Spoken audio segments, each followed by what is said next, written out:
Alright, Jambo everyone. Here in Africa we don't say hello, we say Jambo, so Jambo. My name is Kristen, I'll be your safari guide for our 2-week excursion. Since we're going to be gone for 2 weeks, you might want to get to know the neighbors on our truck a little bit better here. So on the count of 3, let's get a nice big warm welcoming Jambo. 1, 2, 3, Jambo! Yeah, you guys are ready for safari. Do you know what a latrine is? We do? Just one rule to throw out there, that's to please stay seated at all times. That's for the entire 2 weeks, all 14 days.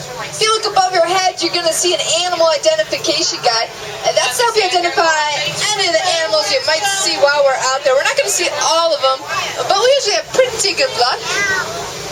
Now, the Harambe Wildlife Reserve was established in 1971 to protect the local wildlife.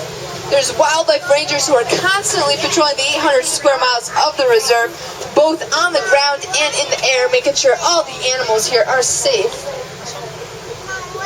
As soon as we get the all clear, we're going to go ahead and radio in the rangers so that they know we're entering the reserve.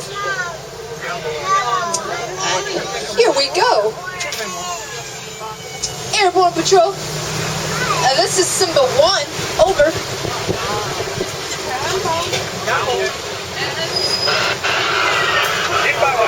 This is Warden Wilson Mutua. Over. Jambo, Wilson, we're now entering the little interior forest. I'm Jambo, Simbawan. Keep your eyes open and drive carefully. You should see lots of animals. Alright, Wilson, will do, folks. If you look off to your right side, you're going to see our first animal of the safari. That is the okapi over there. Now, the white stripes make it look like it's a zebra. It's actually a relative of the giraffe. Weren't discovered till 1901 by the Western world, which is a little late to be discovered.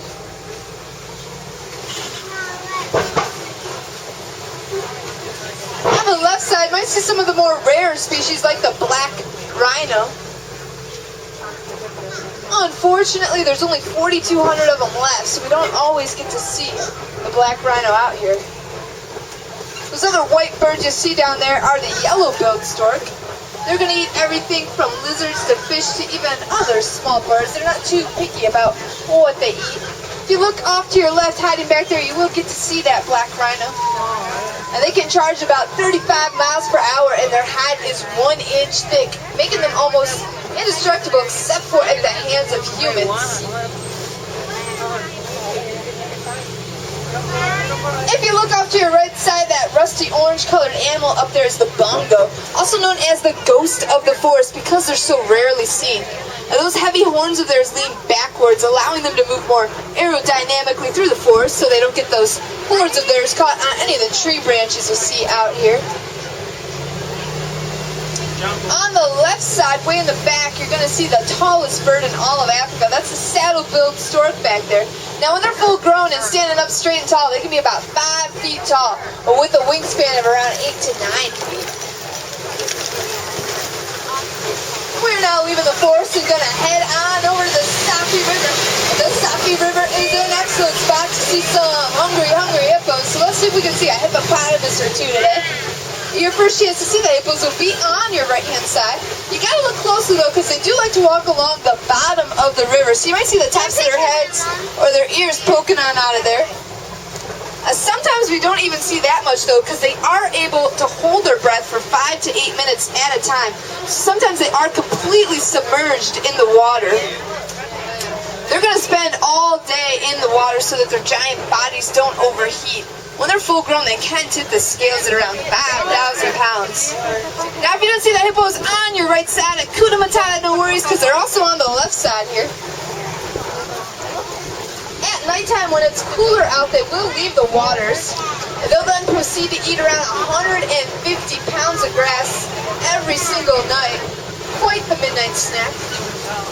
Those other grayish birds you see there are the pink-backed pelicans. They like to work together to herd smaller fish towards the more shallower parts of the water. As we round the corner here, just want to remind everybody to please stay seated. We're about to go over a pretty old rickety bridge here.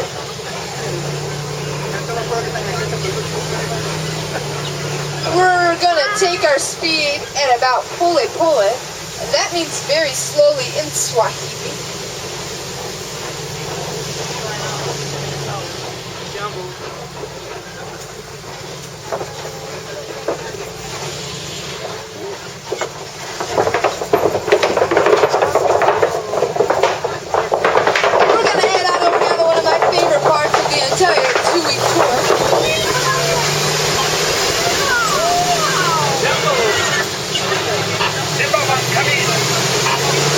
This is Simba 1, over.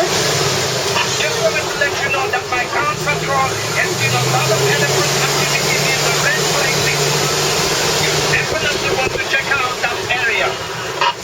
Alright, Wilson, we will head over there in a little bit, but first I want to show these folks here the baobab tree on the right side. Now, it might look like it's upside down. It's actually right side up.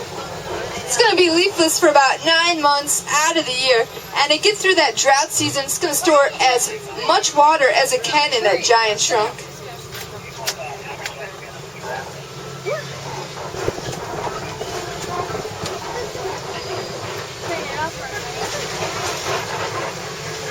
Now, as we round this corner here, you folks are going to get to see my absolute favorite view of our entire 2-week safari.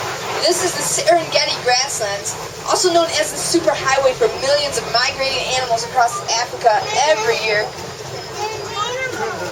And there are quite a few migrating today.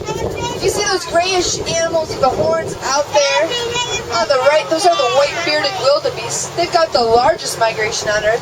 About 1.5 million of them are going to migrate across Africa every year. You see the chocolatey brown colored animals with the gigantic horns there. Those are the Anakoli cattle. We also call them Watusi cattle, which is a lot of fun to say. Now, we don't just call them Watusi because it's such a fun word to say. We call them that because it was the Watusi tribe of Africa who were the first people to domesticate them. The Watusi's horns are symmetrical, and they can be about 6 feet long full grown. The other brownish animal hiding in between the trees there with the horns is the Patterson's eland. That is the largest antelope in all of Africa. When they're male and full grown, they can be about 2,000 pounds and stand to be about 6 feet tall at the shoulder.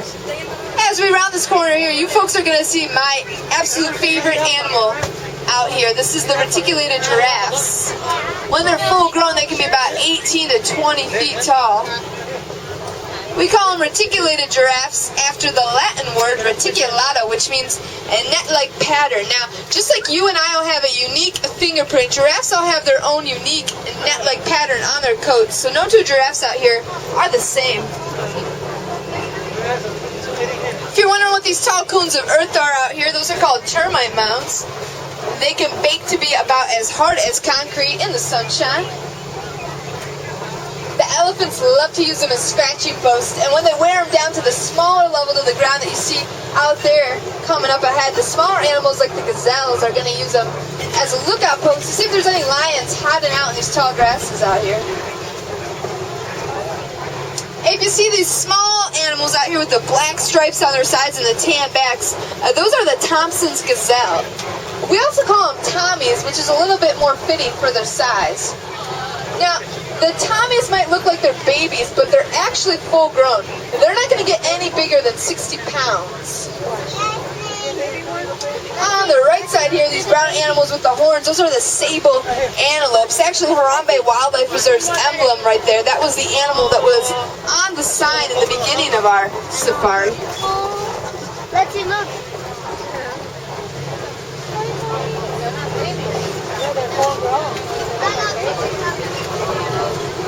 There's some more Tommies out there. The slightly larger animal mixed in with the Tommies there is an impala. Now, the impala can actually leap the length of our safari truck today. That's about 30 feet. Zimmerman, this is Wilson. What is your location? Over. We're now entering Monkey Point, Wilson. Keep your eyes open for me. We picked up a baby elephant that was wandering off on its own. We can't find the mother. I'm afraid torches may be in the reserve. Alright, Wilson, we'll be sure to be on the lookout for any suspicious activity. If you're wondering how Monkey Point got its name because typically the mandrill monkeys hang out here on the left side. They're pretty shy, though. Sometimes you'll see them hiding in the bushes. There's one right up there, though. It's the largest monkey in all of Africa. When they're full grown, they can be about 100 pounds. They've also got beautiful, brightly colored faces.